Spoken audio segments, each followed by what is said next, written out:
I want to try something a little different to start this deep dive. Okay. I want you to close your eyes for a second, unless you're driving, of course. Of course. And just imagine a specific place. It isn't a studio, it isn't an office. Imagine, say, a wooden bench beneath an old maple tree.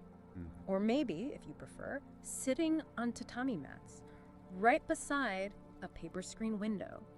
And the afternoon light is just filtering through it, sort of like, I don't know, breath made visible. It's quiet there. Yeah. Remarkable in how unremarkable it is. Exactly. And I want you to picture two people sitting there. They aren't speaking, they aren't checking their phones. They're not waiting for anything. No, nothing. They are just looking at one another. Not with expectation, not trying to figure the other person out. Right, and that's the tricky part, isn't it? Because when I visualize that, just sitting and looking at someone with no words, no plan, my immediate instinct is to feel incredibly awkward. I feel this sudden, intense pressure to fill the silence, to say something funny or smart or just make some noise to prove I'm there. That is the instinct of the modern mind. We are trained to fill the void because we are, I think, terrified of what lives inside it. Yeah. But in this specific type of gaze, this unhurried, unguarded looking, something shifts. If you can just push past that initial awkwardness, that this is weird feeling. Right. The clock on the wall might keep ticking, but you stop hearing it. It's like the mind just runs out of things to say. It runs out of fuel. Precisely. All that chatter about yesterday's regrets or tomorrow's deadline, it falls silent. But not because you're forcing it to. No, force never works with the mind. It falls silent because in that gaze, there's nothing left to say. There's only presence meeting presence. And that's our entry point today. That's it. The possibility that when we stop trying to capture time, time actually disappears. It's such a heavy concept, stepping out of the current and standing on the riverbank. And watching the water slow without being drowned in it. This is the art of just looking. There's so much ground to cover here. Or maybe I should say, so much stillness to uncover. So let's unpack this.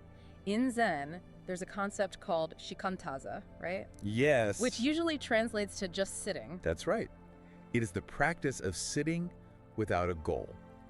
You aren't meditating to become enlightened. You aren't meditating to lower your blood pressure or be more productive. You are just sitting. Which sounds like The radical act of being useless. being useless. I mean, that sounds almost offensive to our modern ears. We're just obsessed with utility. Which is precisely why it is so necessary. But today we are tilting that prism just slightly Right. to look at just looking. And this touches on something I think we all struggle with, which is the transactional days. I was thinking about this on my way here, just how I look at people during the day. It's almost always for a reason. I'm looking to see if you're listening. I'm looking to see if you're angry. I'm looking to see when it's my turn to speak. I'm mining your face for data. We rehearse our replies while looking into another's eyes. We measure their expressions against our own needs. It is a transaction. We look to seduce, to defend, to confirm. We are never truly seeing the other person. We're seeing a projection. A projection of what we want from them. So what happens when you drop the agenda? When you look just to see and to be seen? Something ancient awakens. An awareness that is unmediated by the self. What do you mean by that? Unmediated. Well, usually there is you, the subject, and the person, the object. There's a distance between you. Yeah. But in this pure looking, that separation, Yeah. it dissolves. There is no before this moment and no after this moment. There's only the breath and the blink. It reminds me of that famous riddle, the Kothachin about the sound of one hand clapping.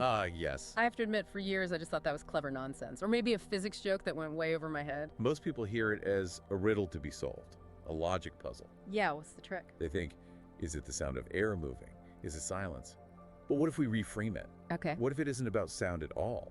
It's about presence. How so? If you are trying to figure out the sound, you are in your head.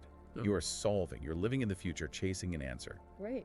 But if you stop solving and simply attend to the hand, to the immediate reality of the hand right in front of you, you realize the silence isn't empty. It's full. Oh. The koan is an invitation to stop chasing an answer and just start looking at what's right there. So you're short-circuiting the intellectual brain so the observant brain can finally turn on. Exactly. Which brings us to a very different setting. Let's move away from the abstract bench and the riddles and go to a kitchen. Okay. It's a Tuesday morning. It's raining outside, just tapping against the window. and you're pouring hot water over tea leaves. And the steam rises, it curls into the air. Yeah. Slow, deliberate, and then it vanishes. In that moment, most of us would say, nothing is happening. I'm just making tea. You know, I'm waiting for the caffeine to kick in so I can start my day. Waiting for the real part of life to begin. Yes. But you're saying. And yet, in that moment where nothing is happening, everything is happening.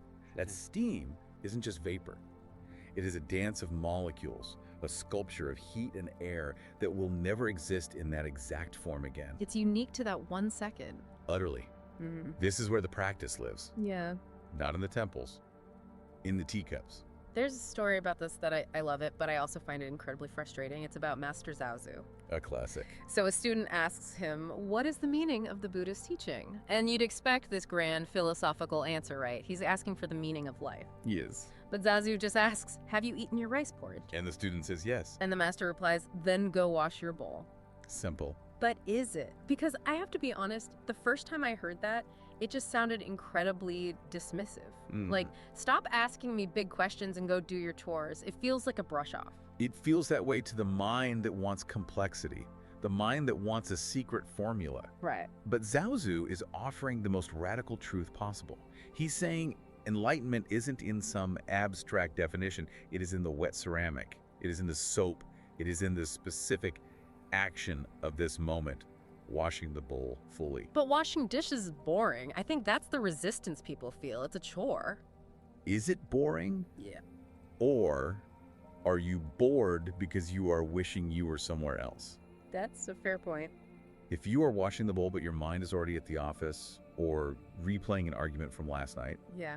then yes, the bowl is an obstacle. It's boring. Right. But if you are just washing the bowl, if you feel the temperature of the water, the slickness of the porcelain, if you are fully there, the boredom vanishes. Because boredom is just the friction. Between where you are and where you want to be. Where you want to be. That's the kicker, isn't it? Because that's the hardest part of modern life. We always want to be somewhere else. It is the great struggle. So let's contrast that washing the bowl moment with reality.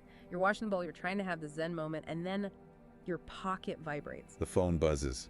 You dry your hands, you check it, it's a notification, it says urgent. And here we stand at a crossroads. This is the modern human condition. Okay. On one side, you have the tyranny of time, the belief that something more important is always happening somewhere else, that now is insufficient. That the real party is happening in the digital ether. Exactly. And the other path Is what? the quiet rebellion, the choice to stay, to not reach for the phone, to stay with the warmth of the cup or the slickness of the bowl. It's funny you call it a rebellion, but it really feels like one.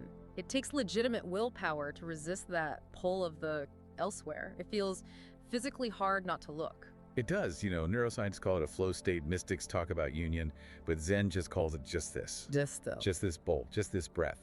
When you give your whole attention to just this, time collapses. Literally. Because time is a construct we use for schedules.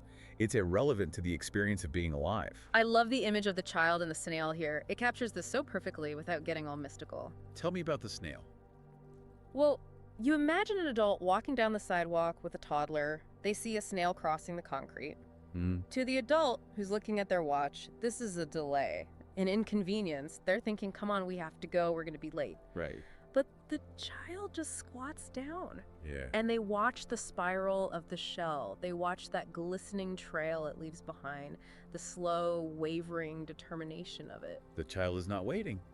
The child is not delayed. The child is in the snail. In the snail. I really like that phrasing. They are completely absorbed. And in that absorption, the past and future dissolve. The child isn't thinking, I should be at preschool.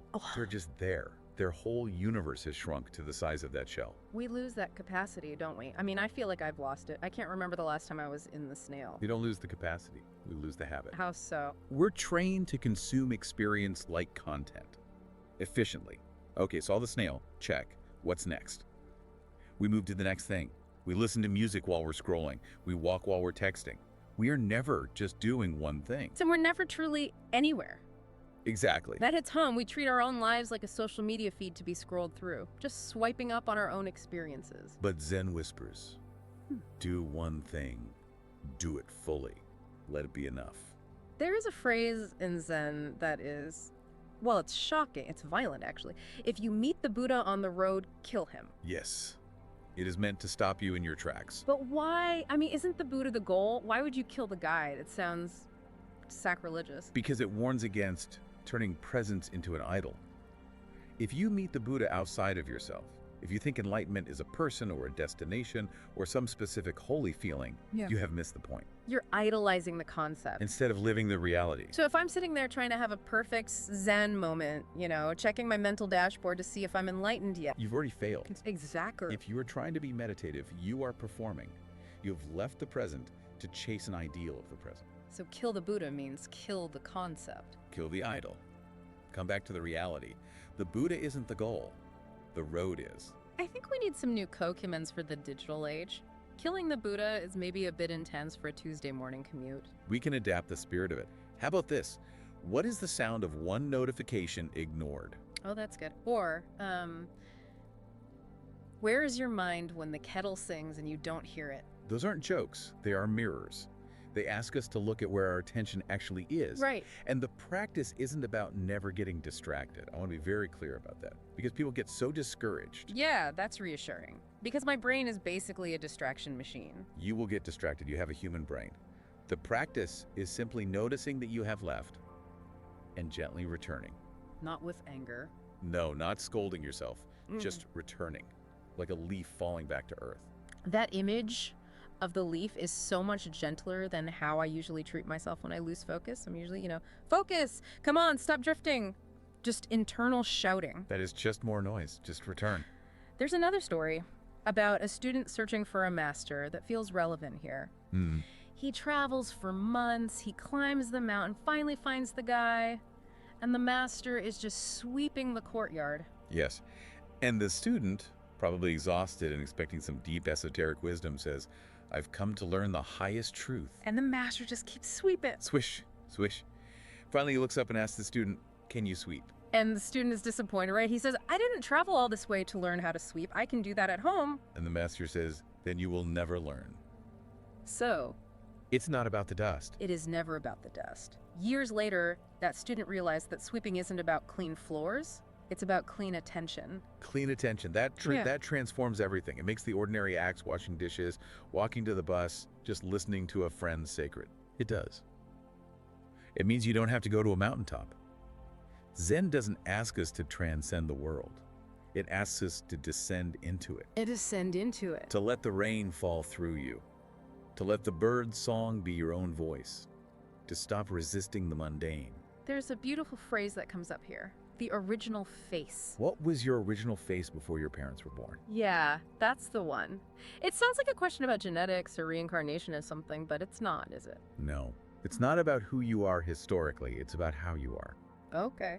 Think about the face you wear when you walk into a meeting, or the face you wear when you're parenting, or the face you wear on a first date. They're masks. The I'm competent and in control mask. Exactly. This koan is asking about your state of being when you aren't performing for anyone, when no one is watching. That unguarded openness, that is your original face. The face you wear when you're alone with a cup of water. Precisely. And that face is always available. It's right here under the mask of the professional, the parent, the busy person. You don't have to build it. You just have to drop the mask. I want to circle back to where you started. That image of the two people on the bench, the glance. Because if we applied all of this, the clean attention, the washing of the bowl, ignoring the notification, to looking at another person, something profound happens. The you that is seeking time vanishes. The you that wants something from the interaction. Then you have to get up and walk back into the mess of life. That's the part I always find jarring. You have this moment of clarity, this connection, and then it's laundry, it's traffic, it's emails. But the world hasn't changed. The laundry is still there, the traffic is still backed up. Right. But your relationship to it has shifted. How so? When you carry that quality of attention with you, the sunlight hitting the floor isn't just light, it becomes liquid gold. The hum of the refrigerator isn't just noise, it becomes a steady chant of presence. You start to see the sacred in the mundane. You see that the mundane is the sacred. There is no difference. You pass a stranger on the street, and instead of looking through them like an obstacle, your eyes meet, and you recognize you too are here. You too are here. That's powerful. Just a recognition of shared existence. And in that recognition, time doesn't just pause. It dissolves. The veil is lifted. It makes me think about how much time we spend waiting for the big moments, the promotion, the vacation, the retirement. But this whole philosophy suggests we're missing the point entirely. The great paradox is that the more you seek eternity, the more you miss it. But the moment you stop seeking and simply attend to the tea or the glance or the sweeping, the eternal reveals itself as the very fabric of the ordinary. It's not somewhere else. It's right here. It is only ever here. I want to leave our listeners with the questions that were posed at the end of our source material because they really stopped me in my tracks. Okay, They're questions to walk around with, not necessarily to answer. go ahead. What if the next time you look at someone, really look at them, you don't see a person, but a mirror of your own presence? And in that mirror, what if time didn't just disappear, but never existed at all? That's a thought that could stop the clock. Or reveal that there never was a clock to begin with? Just the steam, just the silence, just this. Just this. Thanks for diving in with us. It was a pleasure to just be here.